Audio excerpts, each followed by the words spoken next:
యేసుక్రీస్తు పరిశుద్ధ నామమున మీ అందరికీ కూడా వందనాలు తెలియపరుస్తున్నాను. ప్రభు మనకి అనుగ్రహించిన మరొక శ్రేష్టమైన ఆశీర్వాదపు ఆదివార సహవాసాన్ని బట్టి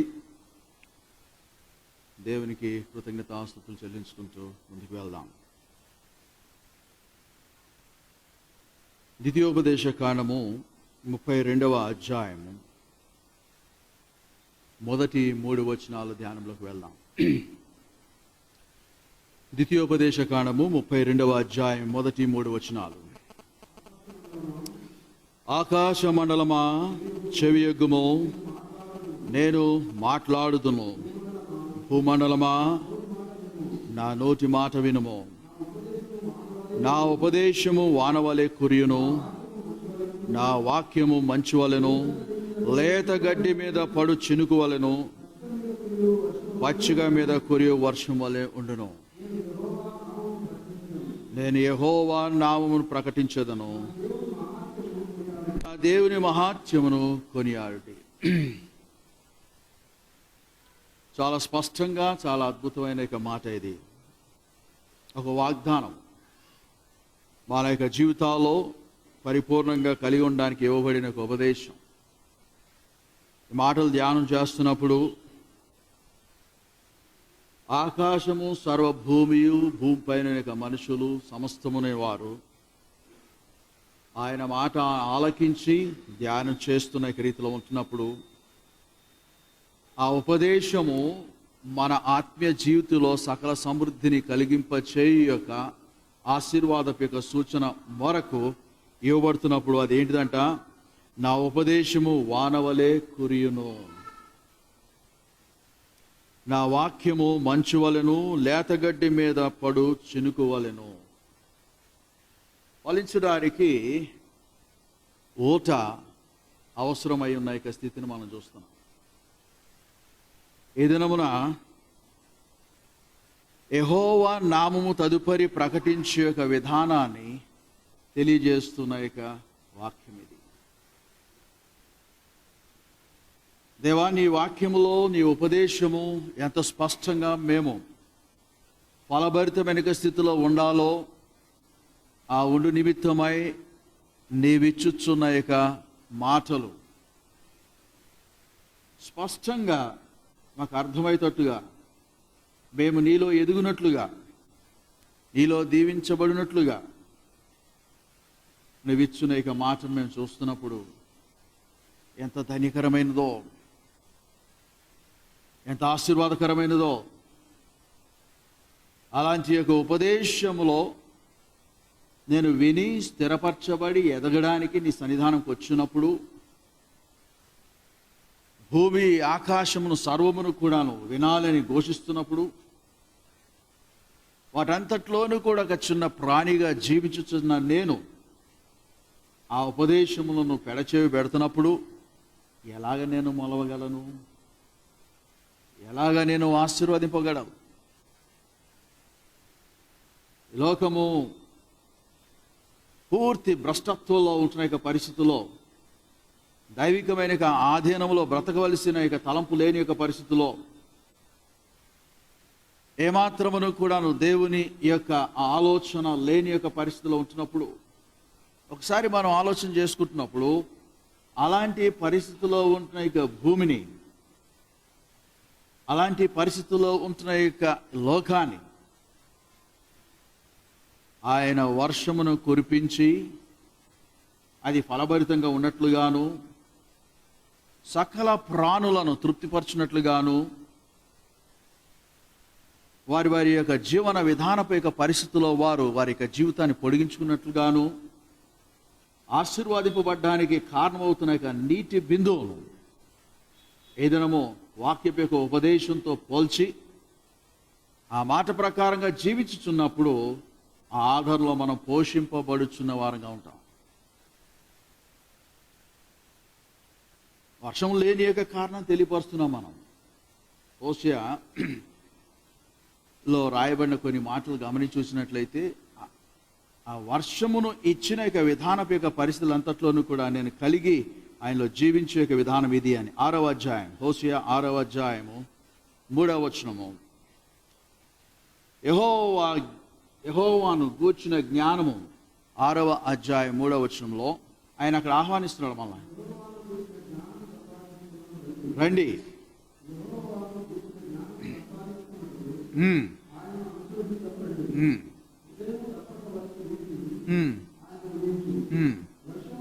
వర్షం వల్లే ఆయన మన యొద్దకు వచ్చును.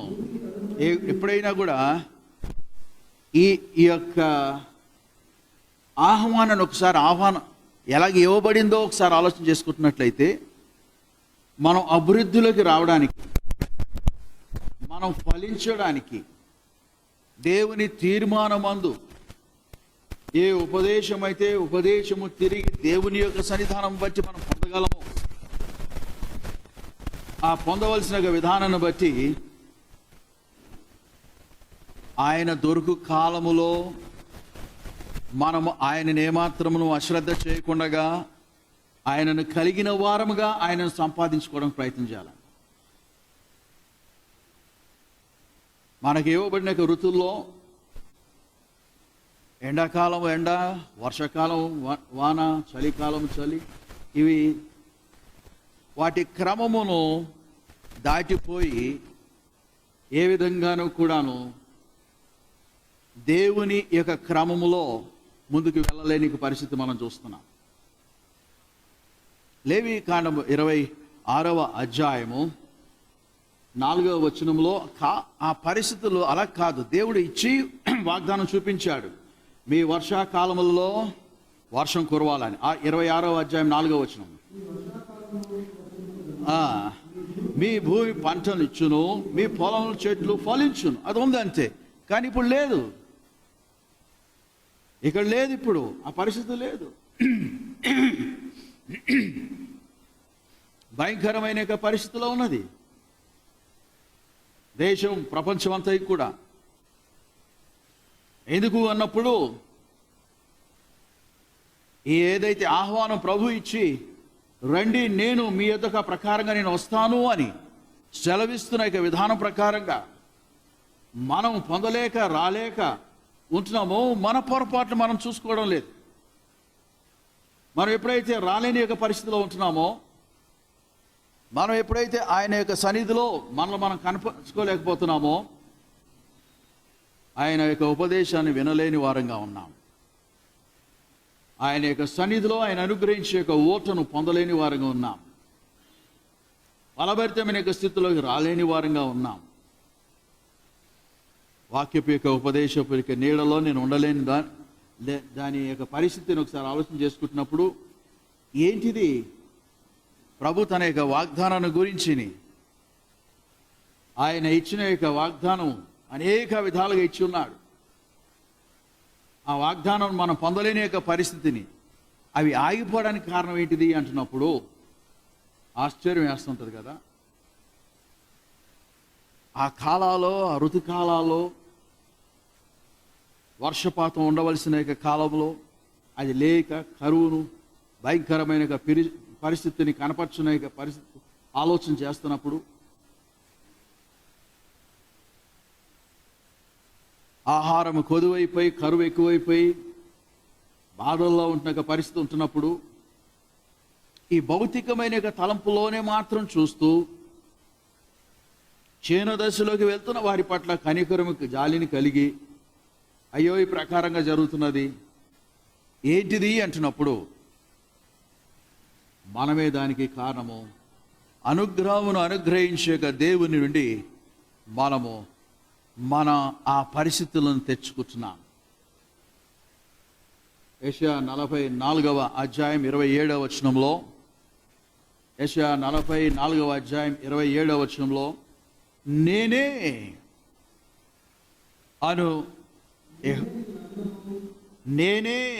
నీ నదులను నేనే నీ నదులను ఎండజేయుచున్నాను అంటున్నాడు. ఎండిపోమని సెలవిస్తున్నాడంట. ఈ ప్రవాహంతో నేనే చెప్తున్నా, నేనే చెప్పుచు నేనే దాన్ని చేయించున్నాను అంటున్నప్పుడు మనకు బాధ దుఃఖమైదా? మనకు బాధను, వ్యసనమును, దుఃఖమును అయ్యో, సర్వమును అనుగ్రహించు దేవుడు, అనుగ్రహించువాడను నేనే అని తెలియపరచు, తిరిగి దేని ఆపుచేయువాడను నేనే, వాటిని తొలగించువాడను నేనే, వాటికి సెలవిచ్చుచు. చూడండి, ఇక్కడ మనకి ఆయన ఇచ్చుచున్న ఉపదేశాన్ని మనం వినడం లేదు, కానీ ఆయన సృష్టించిన సృష్టి అంతయు కూడా ఆయన ఉపదేశాన్ని వింటున్నాయి. మనకు సిగ్గుగా లేదు? రండి, నా ఉపదేశం ఇదే ఉన్నది, మీరు ఎండిపోవచ్చున్న వారై ఉన్న మిమ్మల్ని నేను తడపగోరుచున్నాను, వృద్ధిపరచగోరుచున్నాను, పెంపగోరుచున్నాను అంటున్న ఉపదేశానికి మనం చెవి ఇవ్వడం లేదు, కానీ నదులు మాట వింటున్నాయి. నేనే మీ ప్రవాహ జలములు ఏవైతే ఉన్నావో వాటిని ఆఫ్ చేయుచున్న రీతిని కనపరుచుకుంటున్నాను. ఓ పక్కన ఈ భయంకరమైన పరిస్థితులు కడుబేదవారు,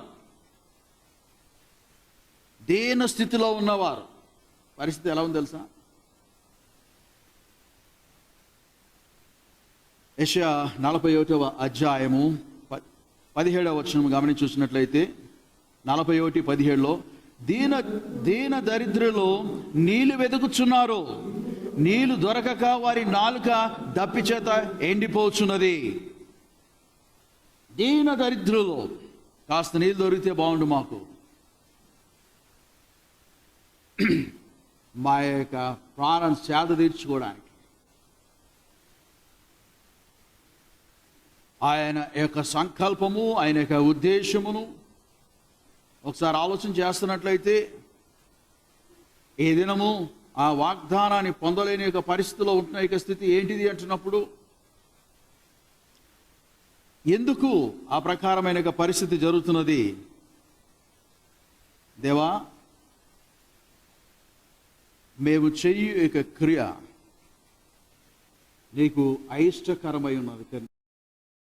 నీ ఉపదేశమును విని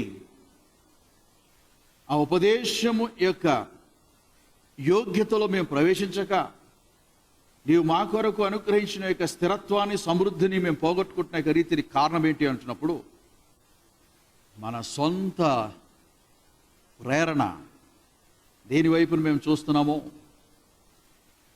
దేని వైపున మేము మా తలంపును కలిగి మా ఆలోచన కలిగి ఉంటున్నామో, ఆ నీళ్ళ యొక్క సమృద్ధి మమ్మల్ని పోషించే విధానం గమనించి చూసినట్లయితే, మేము నీ సన్నిధిలో బ్రతకవలసిన వారమైన మమ్ములను తడుపుచ్చు, మమ్మల్ని హెచ్చింపచేయాలని ఆలోచన చేస్తున్నప్పుడు, ఆ విధమైన యొక్క మంచు బిందు మనకి మన జీవితాల్లో ఆకాశము నుండి కురిపించవలసిన వాడైన. యెషయా 55వ అధ్యాయము 10వ వచనంలో ఆ మాట మనం చూద్దాం. వర్షమును హిమమును ఆకాశం నుండి వచ్చి అక్కడికి ఎలాగూ మరలక భూమిని తడిపి విత్తువానికి విత్తనమును భుజించు ఆహారం కలుగుటకై అది వర్ధలు చేయును, అలాగే నా నోట నుండి ఉండును. ఎంత అద్భుతమైన మాట! ఆకాశము నుండి వచ్చు ప్రతి ఆశీర్వాదము మనలను చిగురింపజేసి, మనలను ఫలింపజేసి, మనలను లేవనెత్తి సమృద్ధితో దీవించి, అలాగే ఆయన ఉపదేశక వచనము వాక్యము రూపంగా మనల్ని హెచ్చించడానికి ఆ వాక్యపేక స్ఫూర్తిలో మనం బ్రతకాలని వాక్యపేక ఘోషణ. ఈ దినాల్లో ఆ వాగ్దానము, దేవుని యొక్క వాగ్దానమును మనంతటా మనం ఆపివేసుకున్న రీతిలో అనేక విధాలమైన పరిస్థితుల్లో, ఆయనకి అసహ్యకరమైన రీతిలో ఉంటున్న పరిస్థితుల్లో మనం వెళుతూ ఈ ఆశీర్వాదాలు పోగొట్టుకుంటున్నాం. ప్రభువా, నీవిచ్చే యొక్క వాగ్దానం చాలా శ్రేష్టమైంది. నీవిచ్చి మళ్ళీ తీసుకునేవాడు కాదు.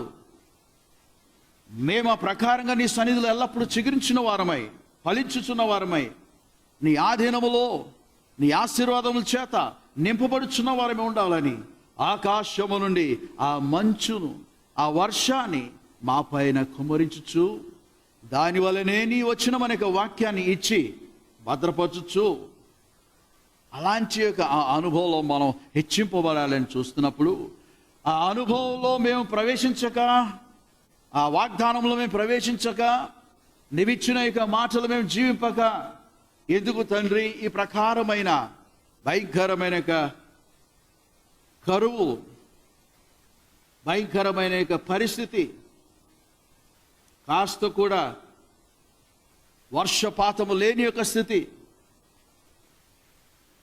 ఈ నిట్టూర్పు కలిగించుచున్న యొక్క స్థితి ఏంటిది అన్నప్పుడు, భ్రమపరచు ఆత్మలో ఉన్నామనుకుంటున్నామా? పరిశుద్ధాత్మ ప్రేరణలో ఉండి ప్రభు సన్నిధిలో ఆయన సన్నిధి గోదార్చున్న వారుగా ఉన్నామా అంటున్నప్పుడు, ప్రభు సన్నిధిని నిర్లక్ష్యపు యొక్క వైఖరిలో ఉంటూ, మన స్వలాభాన్ని ఆశించి, మన సొంత తలంపులకు వచ్చి, ఆయన ఇచ్చిన యొక్క వాగ్దానపు యొక్క పరిపూర్ణతలో తప్పిపోతున్నప్పుడు, ఆయన సన్నిధిలో ఆయన ఆరాధించుచున్న వారుగా కనపరచకపోవడం వలన కలుగుతున్న యొక్క నష్టం ఇది. ఇర్మియా 50వ అధ్యాయము 38వ వచనంలో మనం చూసినట్లయితే,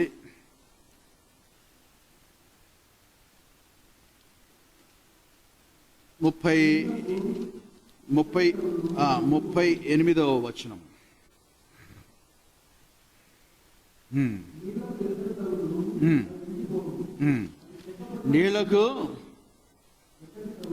నీళ్లకు ఎద్దడి తగులును, అవి ఇంకిపోవును, అది చెక్కబడిన విగ్రహములు గల దేశము, జనులు భీకర ప్రతిమలను బట్టి పిచ్చి చేష్టలు చేయుదురు. ఎక్కడి నుండి వస్తుంది ఇంకా ఆశీర్వాదం? నేలకు ఎద్దడి, సృష్టికర్త దేవుని యొక్క సన్నిధిలో ఎందుకు ఈ ప్రకారమైన పరిస్థితి జరుగుతుంది అంటున్నప్పుడు, మనం సృష్టికర్త అనే దేవుని యొక్క సన్నిధిలో ఆయన ఆరాధించడం మర్చిపోయి ఏవో చేస్తూ పిచ్చి చేష్టలు చేయించునే ప్రజలుగా ఉంటున్నప్పుడు, ఒకసారి అపోస్తలుడైన పౌలు ఏథెన్సు పట్టణంకి వెళ్ళాడు. ఆ పట్టణంకి వెళ్ళి ప్రజలందరి కొరకు చూస్తూ ఉన్నాడు. పౌలు గారు తన యొక్క పరిచర్య చేస్తున్న విధానం పరిస్థితుల్లో ఆశ్చర్యం ఏంటిదంటే, ఇది అపోస్తలుల కార్యం 17వ అధ్యాయం 16వ వచనంలో ఉంటుంది.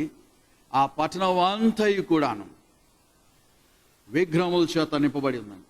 ఆశ్చర్యపోయాడు. వారి యొక్క సమస్త యొక్క ఆలోచన దైవికమైన యొక్క నిర్ణయం చొప్పున జీవించలేని పరిస్థితులు కలిగినప్పుడు, ఆ ఏదెన్సు పట్టణంకి వచ్చిన సరే ప్రజల కొరకు కనిపెడుతున్న సందర్భంలో ఆ పట్టణం నిండా కూడా దేని చేత నింపబడి ఉన్నదని పౌలు గారు చెప్తున్నప్పుడు ఆశ్చర్యపోతున్నారు. అందుకని ఇక్కడ రాయబడిన ప్రకారంగా ప్రవక్త అయిన ఇర్మియా చేత రాయబడుతున్న విషయానికి వచ్చినప్పుడు, వాటి చేత వారు పిచ్చి చేష్టలు చేయించునే క్రియ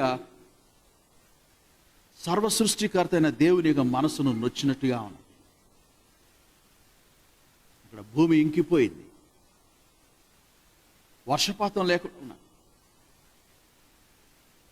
దానికి జవాబుదారి, దానికి కారణము మన సొంత ఆలోచన, మన సొంత తలంపులో సృష్టికర్త అయిన దేవుని సన్నిధానంకి వచ్చి మన పాపపు హృదయంలో, మన పాపపు తలంపులో సజీవత్వాన్ని కలిగిన దేవుని కదలిక లేని ఆ స్పర్శలో నష్టపోతున్న మనము అన్నది. అందుకనే ఆయన తిరిగి ఆహ్వానిస్తున్నాడు ఆయన సన్నిధికి రమ్మని. ఇంకేమాత్రమును కూడాను నా ప్రజలు అనబడుచున్న వారు ఎందుకు నష్టపోతున్నారో, ఎందుకు ఈ ప్రకారమైన కీడు సంభవిస్తున్నదో,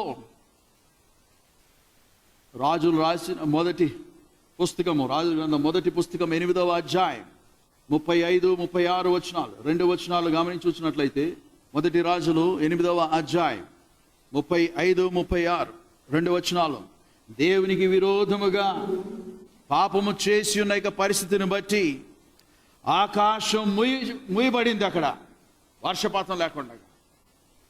అంత స్పష్టంగా రాయబడిన మాటలు మనం చూస్తున్నాం. దేవునికి విరోధముగా, ఆయన విరోధముగా ఏ విధమైన పరిస్థితుల్లోని కూడా పాపము చేసిన రీతిని కనపరచబడినప్పుడు ఆకాశము మూయబడినది, వర్షము లేకుండా.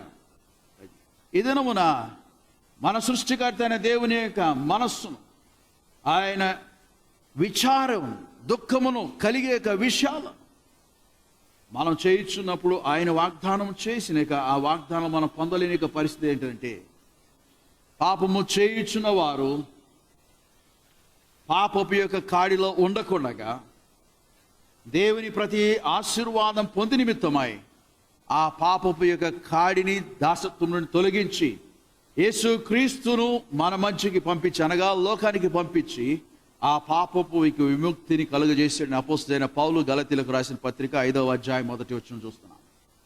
అది తొలగించబడింది, అది తొలగించబడింది క్రీస్తునందు. ఎప్పుడైతే అది తొలగించబడినదో ఆత్మీయమైన జీవితంలో స్వాతంత్రాన్ని, స్వేచ్ఛను కలిగి ఉన్నాం. ఎప్పుడైతే తిరిగి మన యొక్క తలంపులు దేవునివై ఉన్నవా లేవా అని ఒకసారి ప్రశ్నించుకోవడానికి, ఏదేమైనా ఆయన వాగ్దానం చేసే వాగ్దానం చాలా శ్రేష్టంగా ఉన్నాయి. మనమందరమును కూడాను ఆశీర్వదింపబడాలని, ఈ కారణం చేత మనము నష్టపోకూడదని, ఈ విషయాలు స్పష్టంగా ఆయన మాట్లాడి వాక్యం ద్వారా నేర్పిస్తూ, భూమి ఫలించినట్లుగాను, దేవుని మహిమ కొనియాడబడినట్లుగాను, భూమిపైన ప్రజలు ఆయన మహిమను కొనియాడే స్థితిని కలిగి ఉన్నట్లుగాను వాక్యం మీద మనకి ఆ యొక్క వాగ్దానం చేత చూపించబడి, ఎవరు కూడా మోసపోకుండా, ఎవరు కూడా నువ్వు దేవునికి అయిష్టకరమైన కార్యములో పాలు పొందొచ్చు, పిచ్చి చేష్టలు చేయకుండా పవిత్రతను, పరిశుద్ధతను కలిగి దేవుని ఉపదేశానికి లోబడి తిరిగి ఆయన అనుగ్రహించు యొక్క ఆశీర్వాదం పొందుకున్నామా. యెషయా 55వ అధ్యాయం 10వ వచనంలో ఆయన ఇచ్చిన ఆశీర్వాదాలు మనం సంపాదించుకోవడానికి, ఆ వచనం ప్రభువా నీ వాక్యం ఎదుట మేము ఉన్నాము కనుక మాకు కనపరచు అంటున్నప్పుడు, ఆ వాక్యములో ఇచ్చు ప్రతి ఆ ఆశీర్వాదపు యొక్క ఆ అడుగుల్లో ముందుకు వెళ్తున్న వారుగా ఉంటాము. ఎందుకంటే ఆ వాగ్దానం చేసిన వాడు నీవు. మా పాపములను బట్టి, మా అతిక్రమములను బట్టి, మా విధేయతను బట్టి, నీకు విరోధము చేయి సమస్తమైన క్రియలను బట్టి ఈ శాపము, ఈ ఉగ్రత, ఈ నష్టము మా జీవితాల్లో లేకుండగా నీ వాగ్దానం ఏమై ఉన్నాయో మా కళ్ళ ఎదుట మరొకసారి చూపించు ప్రభువా అంటున్నప్పుడు, ఆయన ఎంత అద్భుతమైన వాగ్దానాలు చేసి ఉన్నాడంటే, మన జీవితాలను తృప్తిపరిచే విధానంలో ఆయన కనపరిచిన ఆ ఆశీర్వాదాలు అద్భుతంగా ఉంటాయి. ద్వితీయోపదేశ కాండము 11వ అధ్యాయం 11వ వచనంలో రాయబడిన మాట ఏంటంటే, మీరు నది దాటి స్వాధీనపరచుకున్నటకు వెళ్ళుచున్న దేశము, కొండల లోయలు గల దేశము, అది ఆకాశ వర్ష జలమును కాగు దేశం. మనము చూడండి, ఎక్కడ అయితే అనుకూల యొక్క పరిస్థితి కాక ప్రతికూల పరిస్థితులు కనపడుతున్నప్పటికీ కూడా వాగ్దానము చేసిన దేవుడు అది నమ్మకమైన రీతిలో ఉన్నాడు గనక అక్కడ ఏమంటాడంటే, అది ఆకాశము వర్ష జలము త్రాగు ప్రదేశంలో మనం నడుస్తుంటాం.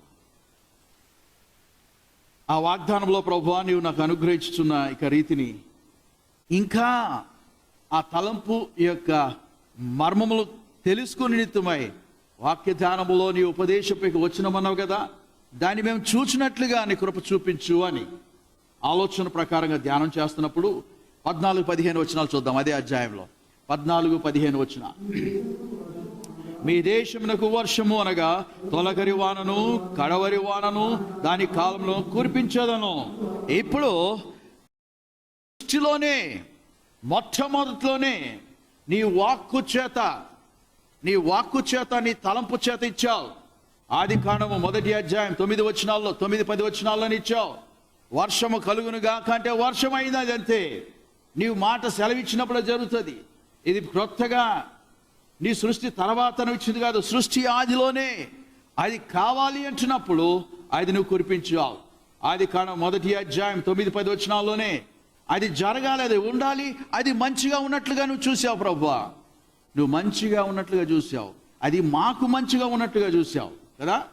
కనుక అది ఆదిలోనే నువ్వు అనుగ్రహించి మాకు మంచి కలుగు చేయ నిమిత్తమై నువ్వు ఇచ్చిన వర్షపాతం ఈ దినమున లేదు అన్నప్పుడు మా బ్రతుకులు నీకు ఆయాసకరంగా ఉన్నాయి, మా జీవితాలు నీకు ఆయాసకరంగా ఉన్నాయి.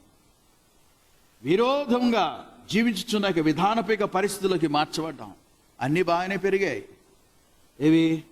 టెక్నాలజీ బాగానే ఉంది, సైన్స్ బాగానే ఉంది, అన్నీ బాగానే పెరుగుతున్నాయి, విలువలు బాగానే పెరుగుతున్నాయి. లోక సంబంధంగా ఆధ్యాత్మికమైన విలువే తరిగిపోతూ ఉన్నది, ఆత్మీయ తలంపే తరిగిపోతూ ఉన్నది, ఆలోచన తరిగిపోతూ ఉన్నది. అందుకని ఆ కృప కలిగిన యొక్క సహవాసమందు మనము ఎలా బ్రతకాలో నేర్చుకోవడానికి ఆయన సన్నిధానంకి వచ్చుచున్నాం.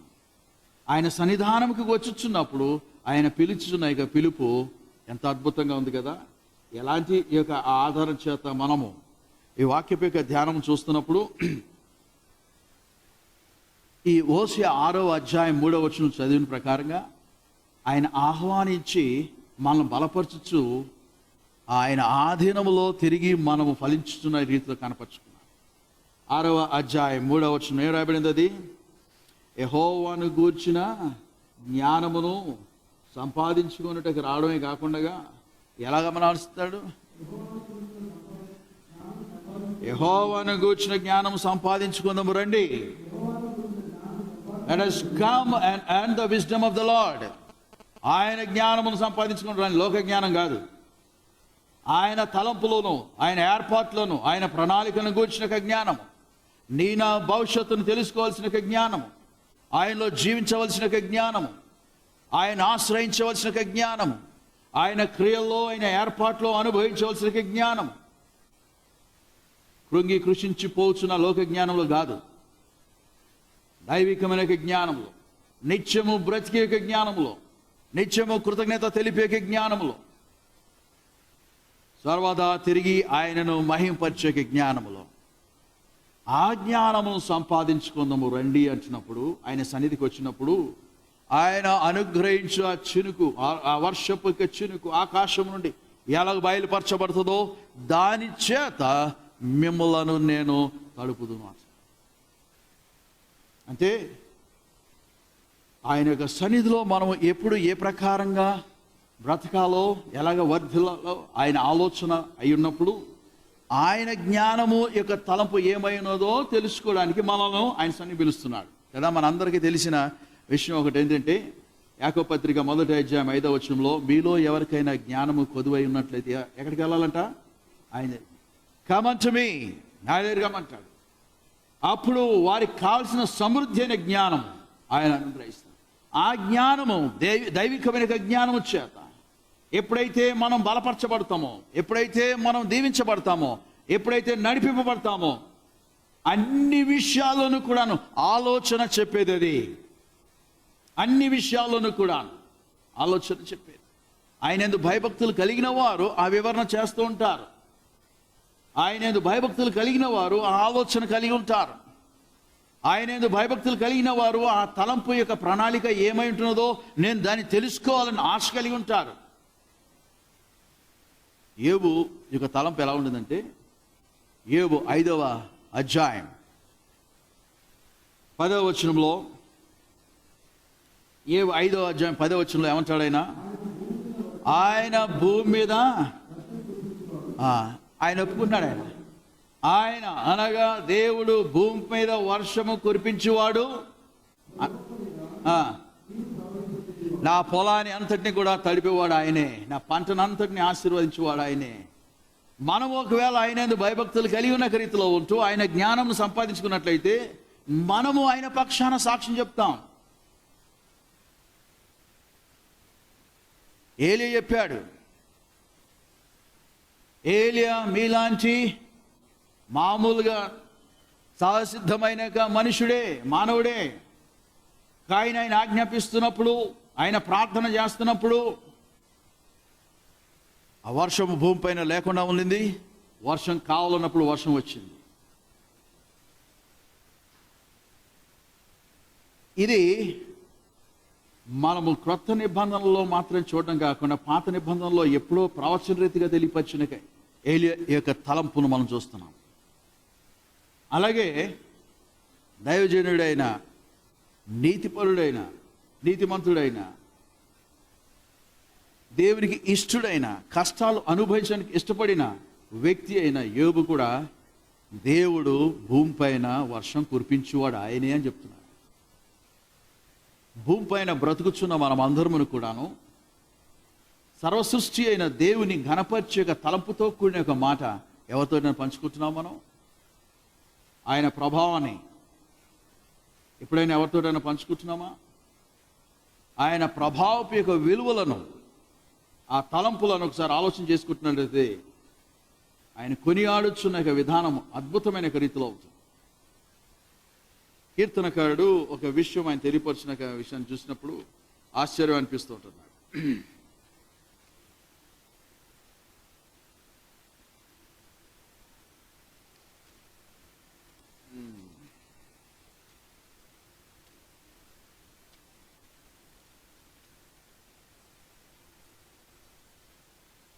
నూట 45వ కీర్తన మొదటి 3 వచనాలు చూద్దాం. రాజు అయిన నా దేవా, నేను ఘనపరచెదను, నీ నామము నిత్యము సన్నుతించెదను. అనుదినము నేను నిన్ను స్తుతించెదను, నిత్యము నీ నామం స్తుతించెదను. యెహోవా మహాత్యము గలవాడు, ఆయన అధిక స్తోత్రము నందదగిన వాడు, ఆయన మహాత్యం గ్రహింప సఖ్యము కానిది. అంత మాత్రమే కాకుండా ఆయన చేసిన ప్రతి క్రియను ఒకసారి జ్ఞాపకం చేసుకున్నట్లయితే అవి ఏం చేస్తున్నాయంట? 10వ వచనము, యెహోవా నీ క్రియలన్నీ నీకు కృతజ్ఞతాస్తుతులు చెల్లించుచున్నవి.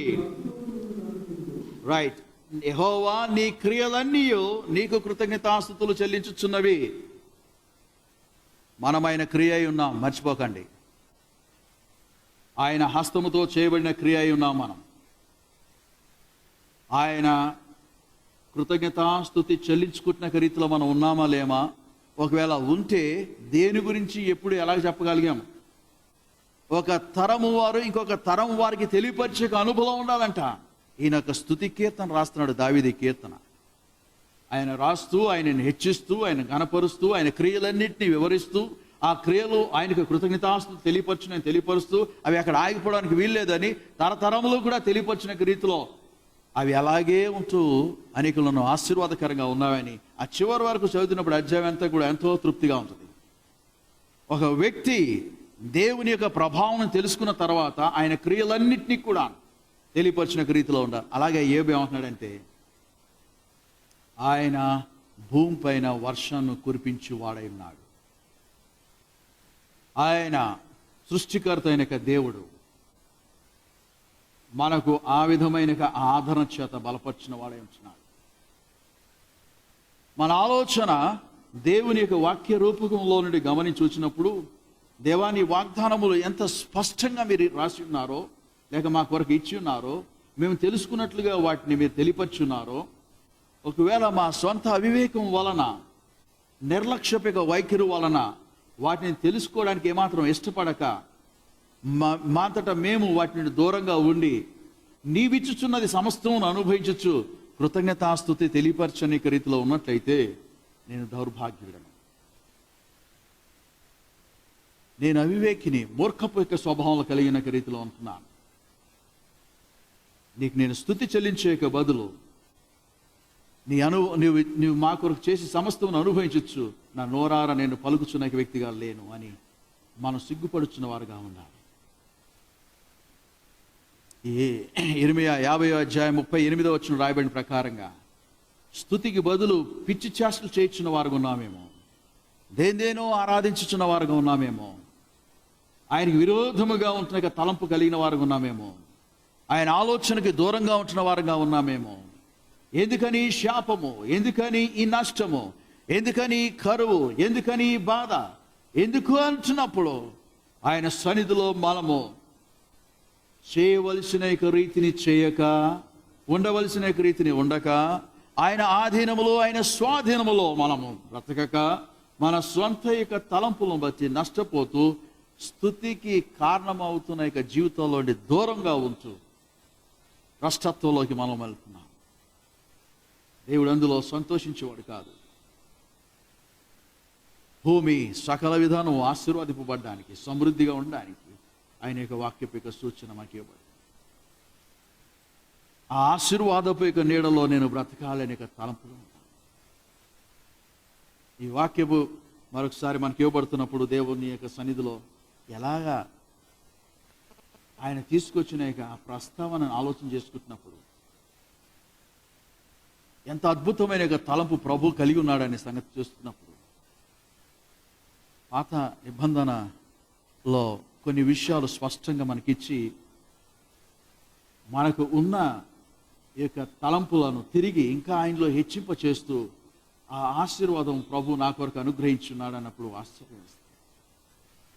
యెషయా 12వ అధ్యాయంలో మొదటి 3 వచనాల యొక్క ధ్యానము గమనించాలి. లేక 3వ వచనం చదివినప్పుడు కూడాను మొట్టమొదటిగా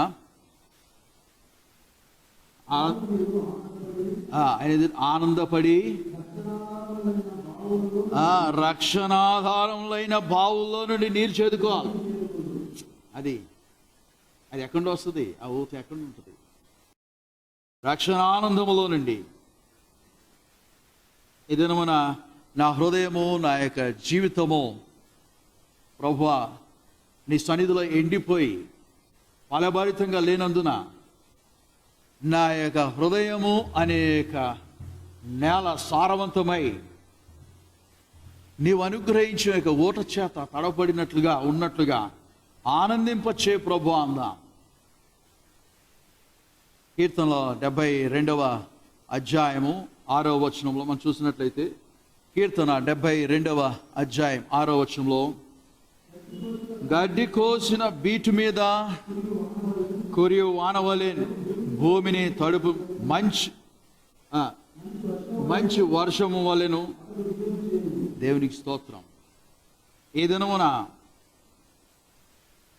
అలాంటి యొక్క పరిస్థితిని కలిగి మేలు పొందిన యొక్క రీతిలో నా హృదయము, నా జీవితం ఉండునట్లుగా, నా కన్నిటిని పూర్తిగా తుడిచివేసి ఆనందము అనేక రక్షణానందములో నిన్ను స్తుతించినట్లుగా ప్రభా నీవిచ్చు యొక్క ఊట మేము సమృద్ధిగా పొందినట్లుగా సహాయం చేయండి. ఒక మాట మనం జ్ఞాపకం చేసుకుందాం. ఎండిపోయిన యొక్క దశలో, దప్పిక ఏమాత్రము తీరలేని యొక్క పరిస్థితిలో, దాక్కుంటున్న యొక్క పరిస్థితిలో, ఎవరు చూడడానికి వీల్లేని యొక్క పరిస్థితిలో, భయంకరమైన ఆజ్ఞలను జారీ చేసిన యొక్క ప్రాంతంలో ఉంటున్న ఆ సమరయ స్త్రీని జ్ఞాపకం చేసుకో. యోహాను సువార్త 4వ అధ్యాయంలో రాయబడిన ప్రతి ఒక్క మాటలో ఆ యాకోబు బావి దగ్గరికి వచ్చినప్పుడు యేసు ప్రభుతో సహవాసం కలిగిన రీతిని మనం ఒకసారి చూసినప్పుడు, లేక ఆయనతో సంభాషించిన విషయం చూసినప్పుడు, ఆ స్త్రీ యొక్క జీవితంలో తాను దప్పిక తీర్చుకోలేని పరిస్థితిలో ఉంటున్న పరిస్థితిలో ఈ భౌతికమైన దాహమును తీర్చుకోవడం కాదని నేర్పి యేసు ప్రభు వారే తిరిగి అది ఎంత లోతైన బావో అని తెలియపరిచినప్పటికి కూడాను, నేను ఇచ్చు యొక్క జీవజలములు నువ్వు త్రాగినట్లయితే నువ్వు ఎప్పుడు దప్పికొనవు, కానీ ఈ బావిలో నీళ్ళు తాగితే నువ్వు ఎప్పుడు దప్పికొని ఉంటావు. జ్ఞాపకంచుకున్నమాట. అప్పుడు ఆమె ఆనంద పరవశురాలై అక్కడ నుండి ఆ ఊరంతట్లో కూడా పరిగెత్తుకునేది. ఎలా ఉండింది? దాక్కుని ఉండవలసిన పరిస్థితి ఉన్నాక ఆమె స్వేచ్ఛ స్వాతంత్రమును కలిగి ఆ ఆధ్యాత్మికమైన దప్పిక ఆయనుడు తీర్చుకొని సమృద్ధి జీవం గల స్త్రీగా బయలుదేరేది. That is the statement.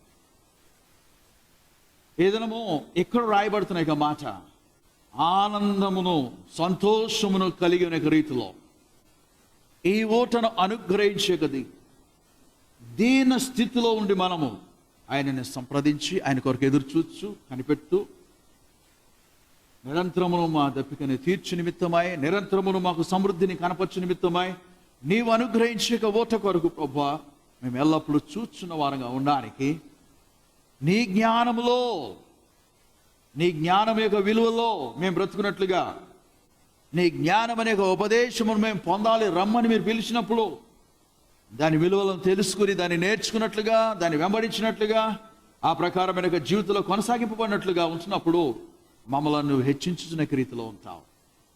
మేము దాక్కోవాల్సిన పని లేదు, నీళ్ళ కొరకు కొట్లాటలు చేయవలసిన పని లేదు, మేము ఇతర సంభాషణ చేయవలసిన పని లేదు. సమృద్ధి అయిన జీవ జల ఊట నీ దగ్గర ఉంది కనుక దాన్ని మేము పొందాలని నిశ్చయతను కలిగి, ఆలోచన కలిగి రావాలి. ఆ ప్రకారమైన రీతిలో లేనప్పుడు దేవుడు తిరిగి తన ప్రజల పక్షాన దుఃఖపడుతున్న రీతిలో ఉంటాడు. జీవ జలపు ఊట అయిన నా యుద్ధకు నా ప్రజలు రాలేక వారు 2 నేరములు చేసిరి అంటాడు. ఇర్మియా 2వ అధ్యాయం 13-14 అనుకుంటాను ఆ వచనాలు. కాబట్టి మనం నేరం చేయించున్న రీతిలో ఆయన ఎదురు కనపడకూడదు. ఆయన యుద్ధం మనము ఆ జీవజలములు పొందుతున్న వారుగా ఉందాం, ఆ కృపను కలిగిన వారుగా ఉందాం. ఎందుకనంటే మనకు ఆయన ఏదైనా ఆ సర్వసమృద్ధిని కలిగి జీవించాలని వాగ్దానం ఎప్పుడో ఇచ్చున్నాడు. ఆయన దాన్ని పొందలేని యొక్క పరిస్థితుల్లో ఉంటున్న యొక్క స్థితిని మనం కలిగి ఉంటున్నాం. ఒక్కొక్కసారి ఒక్కొక్క తలంపు ఎలాగుంటుందంటే, నా ఆలోచన మహా జ్ఞానం కలిగిందే ఉంది కనుక నేను ఇంకొక ఆలోచన ఎవరైనా కూడా వినవలసిన అవసరత లేదని ఒక విధమైన మొండి వైఖరి ఉంటుంది. ఎవరి ఆలోచన వినవలసిన అవసరం లేదు. ఇదే ఇక్కడ నేను చెప్తున్నాను. నీవైనా నేనైనా, మహాజ్ఞానులైనా పామరులైనా, మంచి వివేకం కలిగిన వారైనా, సుబుద్ధితో ఉంటున్న వారైనా, ఏమాత్రమును కూడాను ఈ లోక సంబంధమైన విద్యార్హతలు ఎటువంటి లేకపోయిన వారైనప్పటికీ కూడాను నిన్ను సృష్టించిన దేవుని యొక్క ఉపదేశం ఆలకించువాడై ఉండాలి. అది మర్చిపోకూడదు. వేరే వాళ్ళు వినకపోవచ్చు, వేరే వాళ్ళు వేరే విషయాలు చెప్తున్నప్పుడు నువ్వు వింటున్న వ్యక్తి ఉండొచ్చు. వేరే వాళ్ళు ఎవరు చెప్పినా దేవుని సంబంధించిన మాటలు వాక్యంలో ఇవ్వబడిన వివరణ చెప్తున్నప్పుడు నువ్వెవరైనా సరే వినవలసిన రీతిలో ఉండాలి. ప్రతి వారికి ఇవ్వబడి దేవుడు లోకమును ఎంతో ప్రేమించాను అన్నప్పుడు ఆ లోకంలో ఎంతో ప్రేమించిన వ్యక్తివి నువ్వు అందరిలో ఒకడివి. నువ్వు ప్రత్యేకింపబడినవాడు కాదు. You are one among all, అందరిలో ఒకడివి. కనుక నేను వేరే కనుక నా గురించి నాకు ఆలోచన నేను చేసుకుంటాను సరిపోతుందిలే అనడానికి వీల్లేదు. మనం అందరమును ఆయన ఎదుట తగ్గింపు యొక్క స్వభావం చేత ఉండి ఆయన ఆధీనములో ఆయన ఉపదేశములో బ్రతకవలసిన వారమై ఉన్నాం. అందుకే ఆయన యొక్క ప్రవేశము, ఆ యొక్క జీవజలపు యొక్క ఉన్నత ఉనికి, గొర్రెపిల్ల యొక్క సంఘ ద్వారము, ప్రవేశించే విధానం యోహాను తన యొక్క చివరి పుస్తకం ప్రకటనలో రాస్తుంటాడు. 22వ అధ్యాయం ఈ యొక్క వివరణలో గమనించి వచ్చినప్పుడు ఆశ్చర్యం అనిపిస్తూ ఉంటుంది. అందులో ఉంటున్న యొక్క ఆ ఊట లేక ఆ బలము అయిన యొక్క నీరులో జీవజలపు యొక్క స్థితి రాయబడి ఉన్నది. అందులో నేను ప్రవేశించి ఉండటానికి ఆ ఆశను కలిగి మొట్టమొదటిగా ఆయన జ్ఞానంలో ప్రవేశించాలి. ఆయన ఉపదేశాన్ని వినుచున్న వ్యక్తిగా నేను ఉండాలి. అప్పుడు ఆయన నాకు ఇచ్చు యొక్క ఊట సమృద్ధిని కలిగి నడిపిస్తుంది. సమృద్ధిని కలిగి నడిపిస్తుంది. ఇది యోహాను సువార్త 7వ అధ్యాయము 37-38 వచనాలు రాయబడిన ఒక మాట. యోహాను సువార్త 4వ అధ్యాయము 14-17 వరకు రాయబడిన ఒక మాట. ప్రకటన గ్రంథము 21వ అధ్యాయము 22వ అధ్యాయంలో రాయబడిన మాటలు మనం చూస్తుంటాం. అందుకే ఇక్కడ దేవుని యొక్క సన్నిధిలో ప్రస్తుత కాలపేక విధానములో ఆయన తీర్పు రాకమునుపు ఆయన ఎదుట ప్రతి వారమును కూడాను అట్టి యొక్క ఆశీర్వాదంలో వర్ధిల్లడానికి దేవుని వాక్యం ఏం సూచిస్తుందంటే నీతిమంతులు అనీతిమంతులు ఇద్దరి పైన కూడాను కురిపిస్తున్నాడు. రైచియస్నెస్ అండ్ అన్రైచియస్నెస్ పర్సన్స్ పైన. మత్తయి సువార్త 5వ అధ్యాయము 45వ వచనంలో ఆయన కృప ఇక్కడ చూపిస్తున్నాడు. నీతిమంతుల మీదను అనీతిమంతుల మీదను వర్షము కురిపించుచున్నాడు. హీ స్టిల్ ప్రొవైడింగ్, అనుగ్రహించున్నాడు. అంటే ఇంకాను ఆయన సన్నిధిలో మనము మార్చబడి ఆయన జ్ఞానమును సంపాదించుకుని ఆనందమును చేకూర్చునే రక్షణ గల బావుల్లో నుండి మనం సంపాదించుకునే వరకు ఆయన మనకు సమయం నిచ్చుచ్చు. ఆయన ఏమంటున్నాడంటే మీరు వర్ధింపజేయాలి, మీరు చిగురింపబడాలి, మీరు సకల సమృద్ధి కలిగిన వారై ఉండాలి. శిరస్సు మొదలుకొని అరికాలు వరకు కూడా ఆయన యొక్క కృపయందు స్వస్థత పొందిన వారై ఉండాలి. ప్రతి సందర్భంలో కూడాను ఈ అనుభవంలో ఉంటున్న వారు ఆయన స్తుతించిన వారై ఉండాలి, ఆయనను కీర్తించి గణపర్చిన వారై ఉండాలి. ఆ అనుభవంలో దేవునికి మహిమను రావాలి.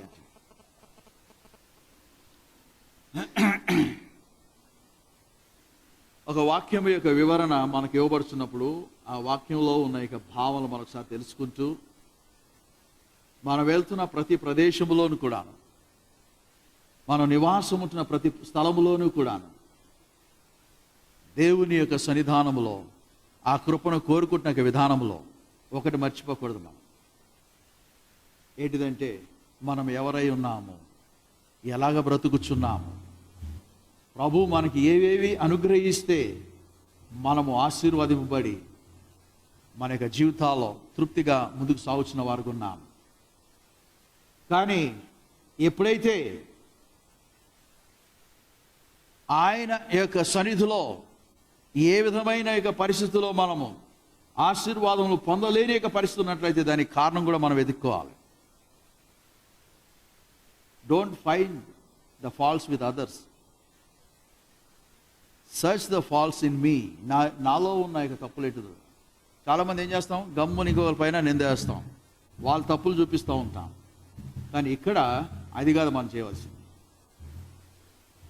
నేను కృంగిపోవడానికి, నేను ఎదగలేని యొక్క పరిస్థితి ఉండడానికి కారణం ఏంటిదో చూపించు అని అడగాలి. ఒక ఊరికి వెళ్ళినప్పుడు అక్కడ చెప్పారు, ఇగో ఈ టైంకి మా పంట ఇలాగ ఉండాలి సార్, కానీ ఇగో ఇంతంత వరకే ఎదిగినాయి చూడండి, ఈ మొక్కజొన్న పోతులు ఏం రాలేదు, ఇంక ఎదగలేదు. దానికి కారణం ఏంటిదంటే ఒక చుక్క వర్షం లేదండి అని. ఒక చుక్క వర్షం లేదు చూడండి ఎలా ఉన్నాయి మా పంటలు, అది అని అన్నాడు. మీరందరూ ప్రార్థన చేస్తున్నారా, మీరందరూ ఆ ప్రకారంగా దేవుని సన్నిధిలో ఆయన చిత్తానికి లోబడి ఉంటున్నారా అని.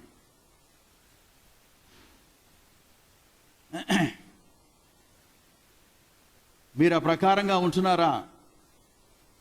ఏదైతే ఏమిటి, నేను ఇక్కడ నుండి వెళ్ళక మునుపు ఆ వర్షం పడాలి, నేను మీ గురించి ప్రార్థన చేస్తాను. ఆ తర్వాత ఆ యొక్క ప్రాంతంలో మేము బయలుదేరక ముందు బయలుదేరుతున్న సందర్భంలో వర్షం ప్రారంభించబడి, అంటే సమస్తమైన క్రియ కారణం మనమే మన యొక్క బాధ్యత దాన్ని వహించాలి. We are not pleasing the Lord. దేవునికి అసహ్యకరమైన, దేవునికి వ్యతిరేకమైన దేవుని కలిగి ఉంటామో అక్కడ ఆశీర్వాదం రాదు.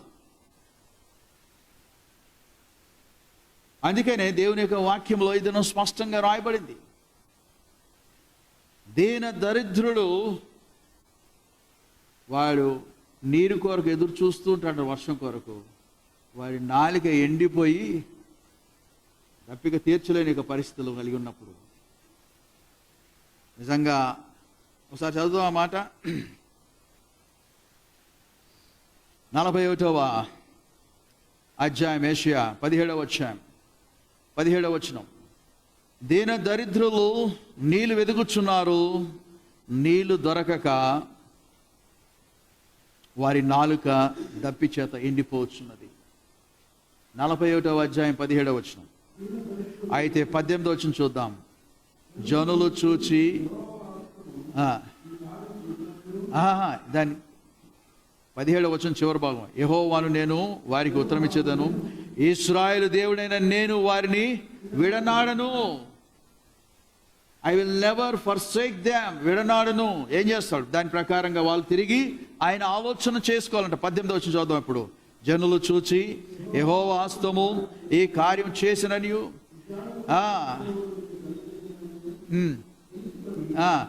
అప్పుడు తెలుసుకొని నమస్కరించి సాష్టాంగ గ్రహించగలిగినట్లుగా దేవుని కార్యపేక ఆలోచనలో వారు చూశారు. అప్పుడు ఇది ఎవరి వల్ల? ఒక మంచి జరిగినా చెడు జరిగినా, ఆశీర్వాదం ఇచ్చినా దాని శాపం ఇచ్చిన, ఉగ్రతను అనుగ్రహించినా అది దేవుని వలనే. కనుక దేవుడు ఎప్పుడు కూడా విడనాడడు. కానీ మనము ఆలోచన చేసుకోవాలి. ఏంటిదంటే ఈ తప్పు ఎలా జరిగిందో, ఈ యొక్క ఆ బాధ, ఈ నష్టం ఎలా జరుగుతుందో అన్నప్పుడు దానికి కారణము it's me because of all my iniquities and sinful habits.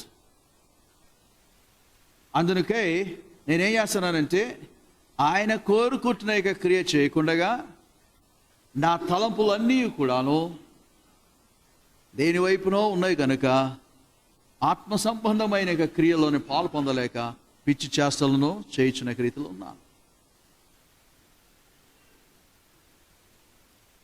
ఆత్మ సంబంధమైన రీతిలో ఉండడానికి, ఆయన అనుగ్రహించే ఓటులో మనము తృప్తిపరచబడ్డానికి దేవుని వాక్యంలో ఉన్న మర్మం తెలుసుకుంటున్నాం ఈరోజు.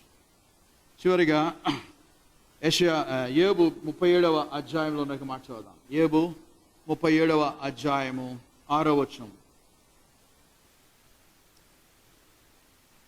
నీవు భూమి మీద పడమని హిమముతో, నీవు భూమి మీద పడమని హిమముతోను వర్షముతోను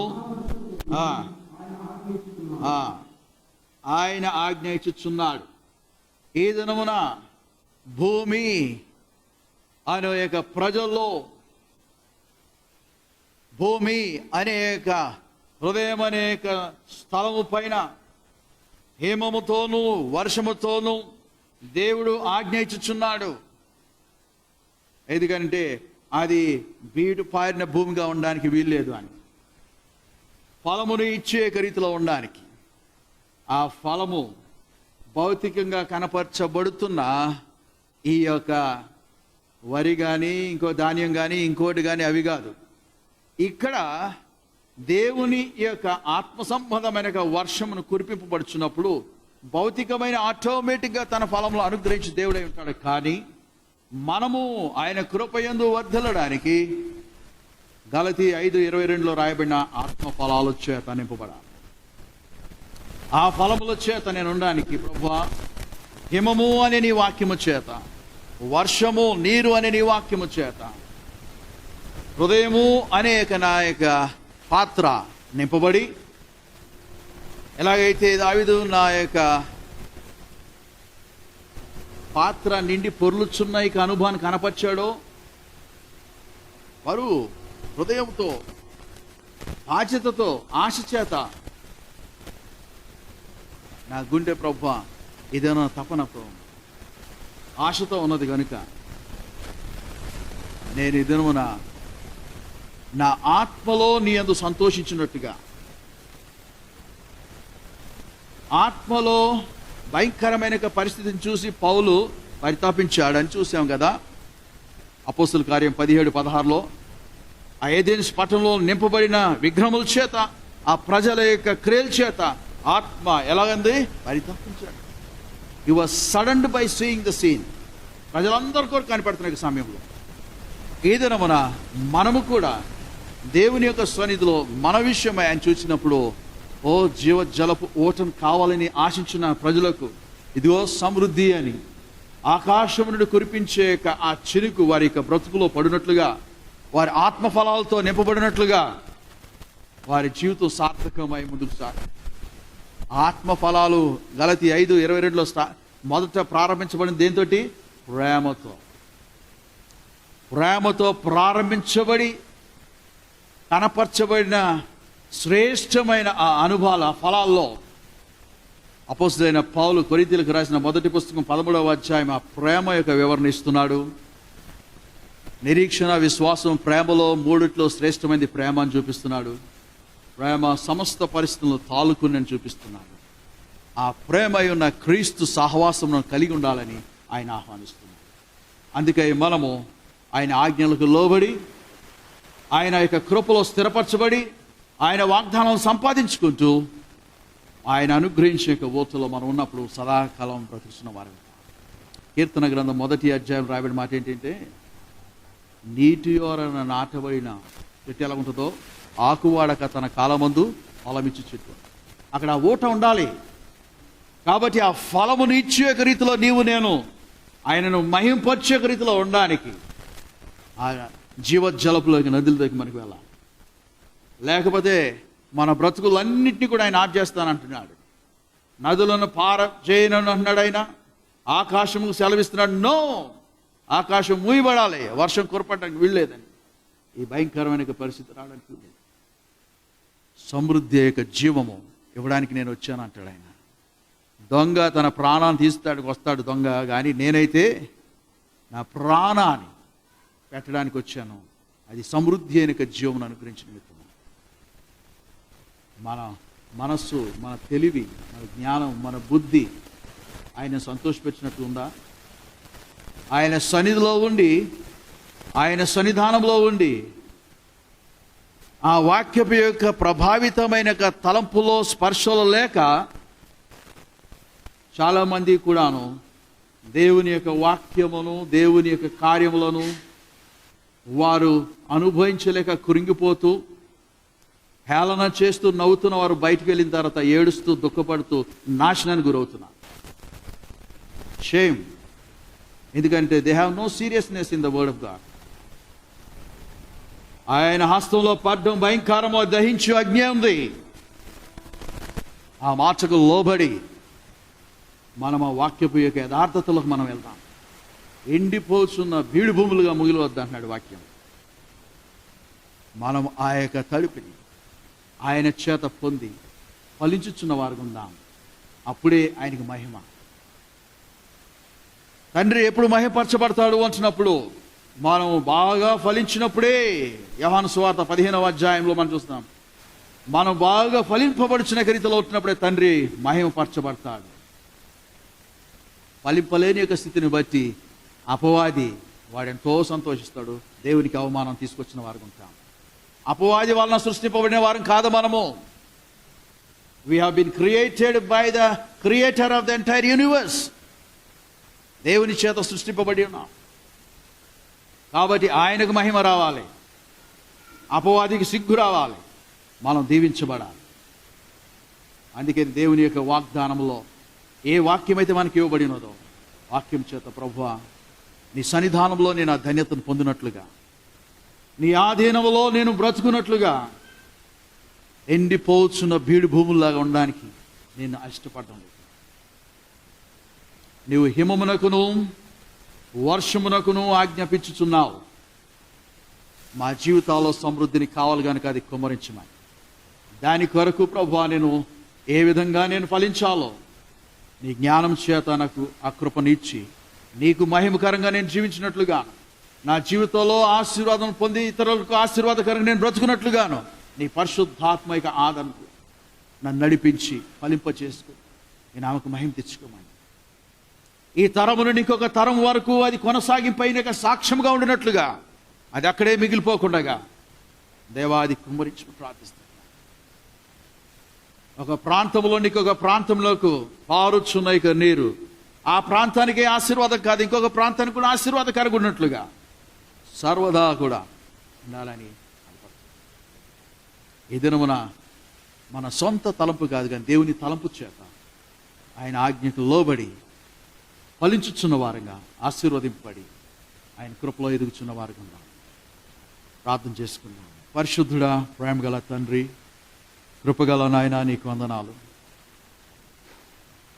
నీ కుమారుడైన యేసు క్రీస్తు యొక్క పునరుద్ధాన దినం ఈ దినం ఆదివారం నాడు నాయన మా జీవితాల్లో మేము సమృద్ధిని కలిగి ఉండి నిమిత్తమై ఏమాత్రము ఎండిపోవచ్చున్న వారుగా కాక జీవజలముల చేత ప్రభా మేము బ్రతుకుచున్న వారమై ఫలించుచున్న వారమై నీకు మహిమను ఘనతను తీసుకొచ్చిన వారమై ఉండడానికి నీ శ్రేష్టమైన వాగ్దానములు ఎండుగా మేము చూసి ఉన్నాం. దానికే నీకు వందనాలు. ఒకవేళ ఇలాంటి యొక్క ఆశీర్వాదములు వాగ్దానములు లేని కారణంగా ప్రభా మేము ఎటువంటి విగ్రహారాధనలో ఉంటున్నామో, ఎటువంటి నీ అయిష్టకరమైన తలంపులో ఉంటున్నామో ప్రభా ఒకసారి ప్రశ్నించుకోవడానికి ఏదైనా మీరు ఇచ్చిన శ్రేష్టమైన వాక్యానికి నీకు వందనాలు. మా బ్రతుకులో ప్రభా మేము బ్రతుకున్నంత కాలము ఫలించుచున్న వారమై, నీలో జీవించుచున్న వారమై, నీ జ్ఞానమును సంపాదించుకుంటున్న వారమై, నీ చిత్తానికి లోబడుచున్న వారమై, నీ ఉపదేశం అనేక వర్షం ఎద్దకు ప్రభా జ్ఞానం ఎద్దకు వచ్చుచు వినుచు విధేయతను కలిగి నడుచుచు నాయన నీ కృపలో ఎదుగుచున్న వారంటే సహాయం చేయని ప్రార్థిస్తున్నాం. ఏదైనా ప్రభా మీరు మాకు అనుగ్రహించిన ఈ మా జీవితంలో మా తలంపులో ఎక్కడ మేము ఎండిపోవచ్చున్న వారంగా లేకుండా ఫలించుచున్న వారమైన ఆయన ఆ ఫలభరితమైన స్థితిలో నేను మహింపరచున్న వారంటే సహాయం చేయని ప్రార్థిస్తున్నాం. ఈ వాక్య భాగాలను బట్టి వందనాలు చెల్లించుకుంటూ యేసు పరిశుద్ధ నామమున ప్రార్థించున్నాను తండ్రి, ఆమేన్.